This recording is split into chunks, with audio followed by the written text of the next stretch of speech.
প্রিয় দর্শক বন্ধুরা, এই মুহূর্তের জন্য south 24 Pargana 2009 primary recruitment process related সর্বোচ্চ ন্যায়ালয় সুপ্রিম কোর্টের অত্যন্ত গুরুত্বপূর্ণ খবর আপডেট এবং সেই সূত্রেই উঠে আসছে যে আগামী শুনানির দিনেই কি তবে ক্লারিফিকেশন মিলবে।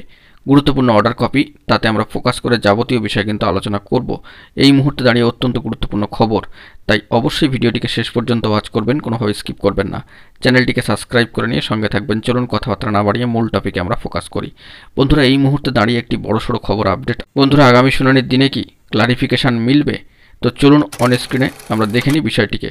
তো বিগত দিনে যে হিয়ারিং হয়েছে 6/1/2025-এ দাঁড়িয়ে এবং 7 নম্বর কোর্টে যে গুরুত্বপূর্ণ অর্ডার কপি উঠে এসেছে, 3 পাতার অর্ডার কপি, তার শেষের দিকে অর্ডারের অংশটা যদি আপনারা দেখেন তবে অবশ্যই দুটো বিষয় কিন্তু উল্লেখিত হয়েছে। দেখুন, upon hearing the counsel the court made the following অর্ডারের অংশের দুটি পয়েন্ট। প্রথম পয়েন্টে কি বলা হচ্ছে, at the request of the land council for the petitioner list the matters on 24 January 2025। তো অবশ্যই এই ম্যাটারটিকে লিস্টে রাখার কথা উঠছে বা উল্লেখিত হয়েছে, সেটা কিন্তু 24 জানুয়ারি 2025-এর ডেটেই। এবং অবশ্যই এখানে একটা দেখুন, at the request of the land council for the পিটিশনারদের তরফ থেকে বা পিটিশনারদের জন্য ল্যান্ড কাউন্সিলের রিকোয়েস্টের পরিপ্রেক্ষিতে এটি। তো সেই দিক থেকে একটা বিষয় যে 24 তারিখে আবারও কিন্তু লিস্টে মামলা আসার চূড়ান্ত সম্ভাবনা এবং হিয়ারিংয়ের কিন্তু সম্ভাবনা থাকবে। এবং ওই দিনই যে ফয়সালা হয়ে যাবে এটাও কিন্তু নয়। লড়াইটা যে কঠিন এবং অবশ্যই সেখানে যে বিরোধীরা উপস্থিত থাকবেন, সরকার পক্ষ উপস্থিত থাকবেন সরকার পক্ষের তরফ থেকে, তো সেটাও কিন্তু লক্ষণীয় বিগত দিনে হিয়ারিংয়ে যেমনটা হয়েছে। তো এটা অবশ্যই উল্লেখ করতে হয় যে উক্ত ডেটেই যে ক্লারিফিকেশান চলে আসবে এটা কিন্তু 100% বলাটা মুশকিল, কারণ এর জন্য প্রচেষ্টা এবং প্রেয়ার কিন্তু রাখা হবে অবশ্যই সম্মানীয় দেবাশিস বিশ্বাস এবং তার বিশিষ্ট আইনজীবীদের তরফ থেকে, যেটা বিগত হিয়ারিংয়ের দিনেও কিন্তু করা হয়েছে। তাই কোর্ট ম্যাটার হিসাবে এখনই নিশ্চিত করে কিছু বলা সম্ভব নয় যে উক্ত ডেটেই ক্লারিফিকেশান চলে আসবে।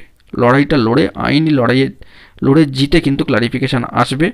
তো সেই লক্ষ্যেই আমাদেরকে এগোতে হবে এবং সকলকে কিন্তু একযোগে সার্বিকভাবে পাশে থেকে সহযোগিতার মধ্যে দিয়ে এগিয়ে গিয়ে হাতে হাত রেখেই কিন্তু লড়তে হবে এই ক্লারিফিকেশান আনার জন্য।